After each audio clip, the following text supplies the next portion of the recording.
All right, hello and welcome to the channel. If it's your first time here, please do subscribe. We like to cover all kinds of EV news and reviews. Go to the restaurant. Yes, and we're going to hockey and then the restaurant. But today we're going to be talking about the infamous Tesla recall of 2 million vehicles due to issues with AutoPilot. And I've got a lot of thoughts about that, so come along with us and let's get into it. Let's drive.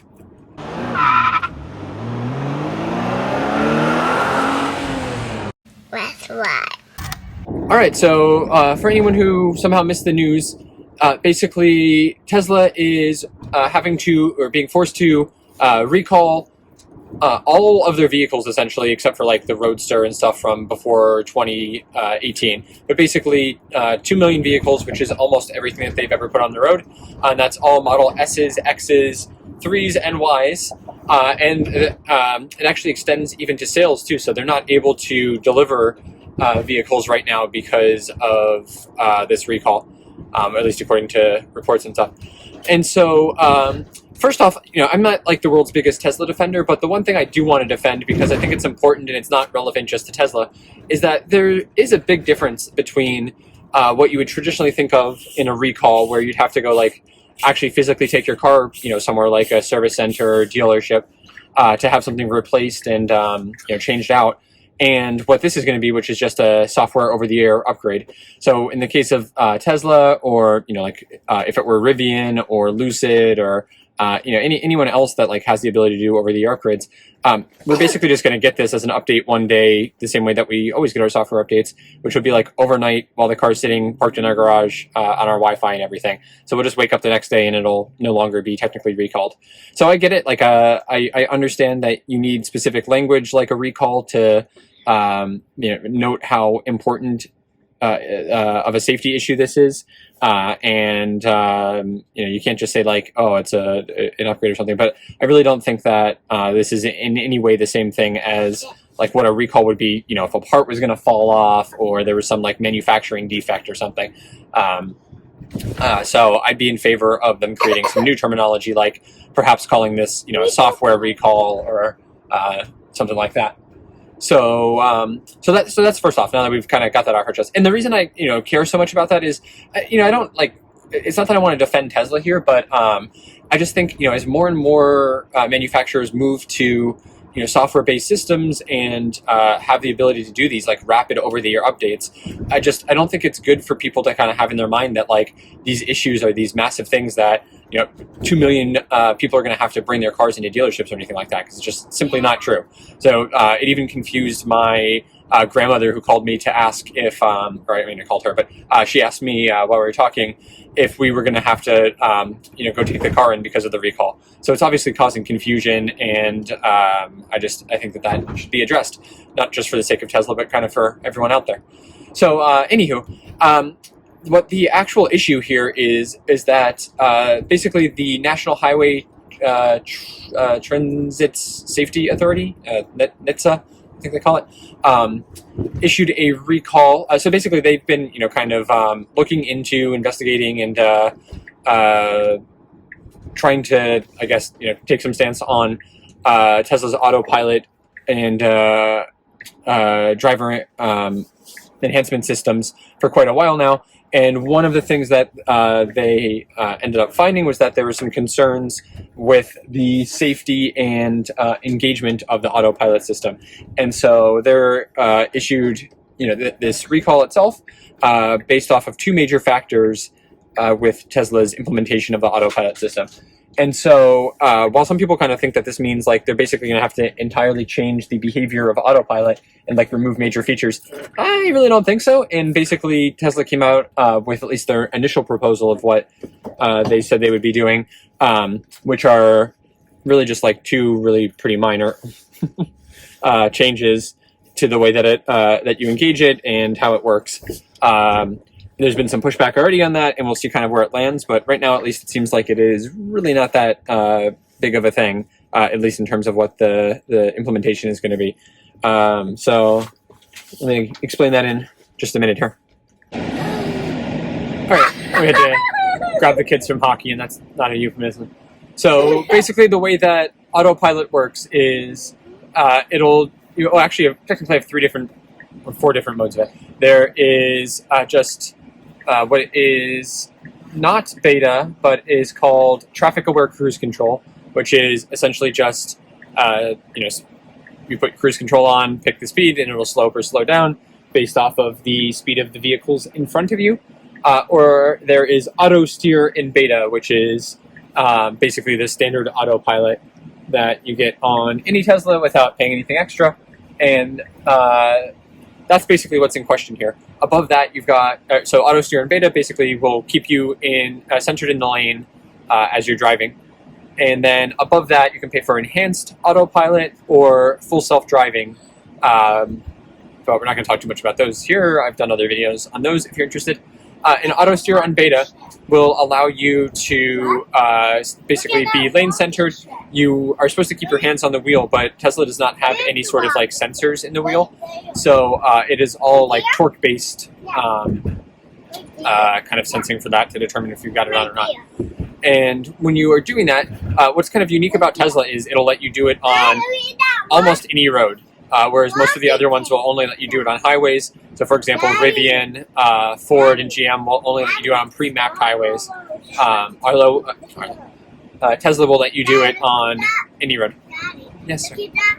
Right, so you can see here, for example, we are absolutely not on a highway. We're just on a regular road here. Yeah, this is at least like a 4-lane undivided road, but fairly high-speed one, so not the biggest problem. And we could use autopilot there. We can actually even just use it here on this little sort of like side street. And I think this is probably where most of the problems come into play. Like this is really like not the best location for this kind of thing. This is basically just doing like a pretty rudimentary, like it knows that the car is in front of me. It knows where the lanes are, and it's going to keep me in between. Like I kind of look at this almost as being like on a train, kind of being on tracks, like and just staying on the rails. But I think probably being able to use it there is maybe not the best thing until full self-driving comes along further. On the highway, this is completely great, and I love it and rely on it all the time. But for a situation like this, it's not the best. So let's see. We're sitting here not moving. Let's see how long it would take to to essentially alert us that we don't have our hands on the wheel. Might not do it until we're actually driving. All right, so it's going to go here. Oh, it's definitely not going to know what it needs to do, kind of going through this lane here, so let's do that. Yep. So you can see we got like a little chime there that it didn't know what to do. All right, so let's give it a shot here. Dad, look at the can. Okay, so it actually won't let us put it on there, which is probably good. Okay, it's giving me the icon, but it won't actually come on. Let's see. All right, so you can see here. So let's see how long it takes to start warning us and how obvious that is.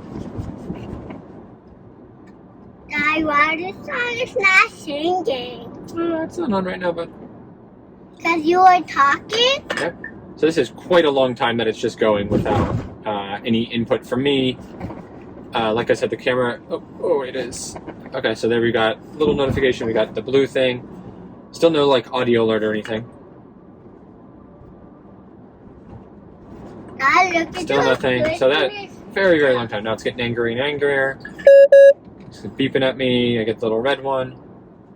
And still, so we just went, I don't even know, over a mile. We're still going. 2 beeps. So it's just not gonna. Okay, there we go. Yep, and now it's locked me out. But it's still actually driving, even with this. Yeah, so that seems problematic to me. That should definitely be fixed. Oh, and it's just still doing that though. So it didn't stop or anything. So like I could even do it here on this pretty like busy, like just normal road here, kind of around town, and it will like basically drive the car itself. I have to keep my hands on the wheel. Well, I mean, I don't have to. Obviously, I can do this and it'll let me drive, but it tells you to keep your hands on the wheel. And it'll keep us centered in the lane here and speed up and slow down as necessary. You can see it's bringing us to a stop here because of the car in front of us. So the issue here is kind of twofold. One,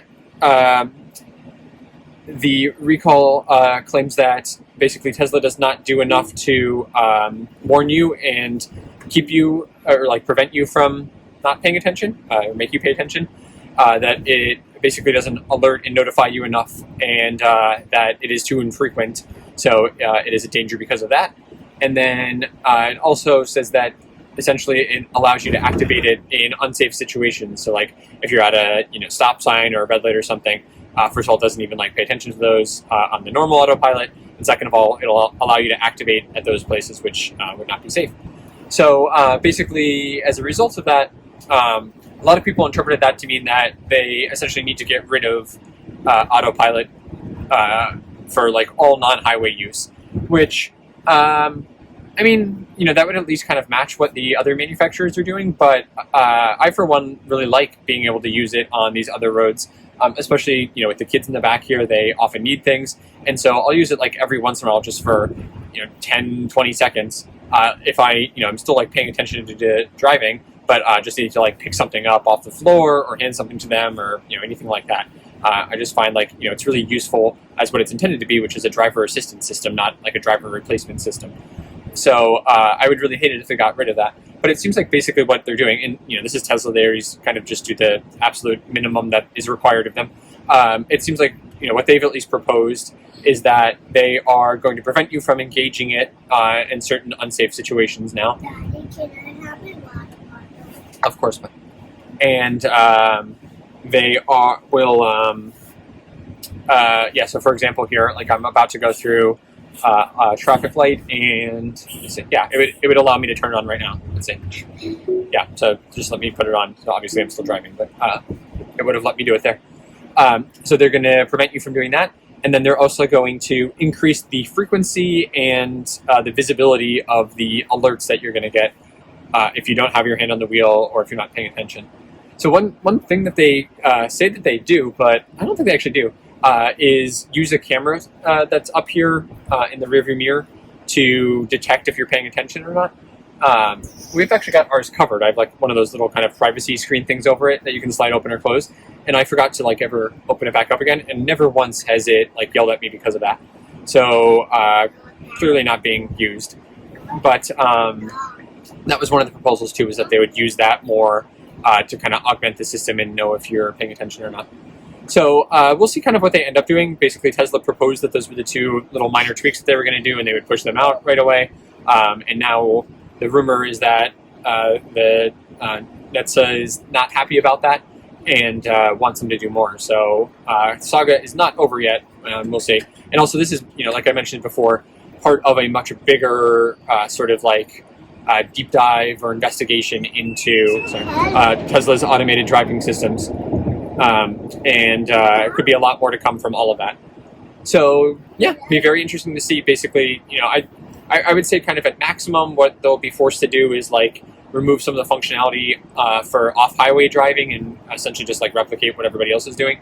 But that would be obviously a huge hit potentially to full self-driving, since the whole benefit there is that you can like navigate on normal city streets and have the car like full self-drive you there. But I think even that would be pretty extreme, and essentially what they're going to do is just make the alerts come more often and more noisily. So yeah, let's see what they end up doing. But anyway, I guess my main point here is that there's a lot more detail to this story than what you might just see in a headline. They're not forcing you to bring your car into any sort of like physical location for an update. We're just going to get the next normal like weekly or monthly update. We'll probably just like come with some changes to the way that AutoPilot works, and that might be it. So yeah, anyway, let me know below, like, what do you think about these systems? I know that this is a very controversial system. You don't hear much about like the competitors to Tesla, but Tesla's obviously often in the news with all of these things. I personally think that Tesla kind of does themselves a disservice by calling it full self-driving and AutoPilot. It is not meant to be those things, which are essentially replacements to driving. It is really meant to be more of a, like Rivian calls it, they call it highway assist. There's pro pilot assist. There's blue cruise and super cruise. like all of those, I think are much better branding names because they indicate that it is more like, the next step up from cruise control rather than being a like completely driver-free kind of system. So I think Tesla could have saved themselves a lot of trouble by just like being smarter about the way that they market all of this stuff and the way that they talk about it. But here we are. So yeah, let me know. With that, thanks so much for watching, and we'll catch you out there on the road.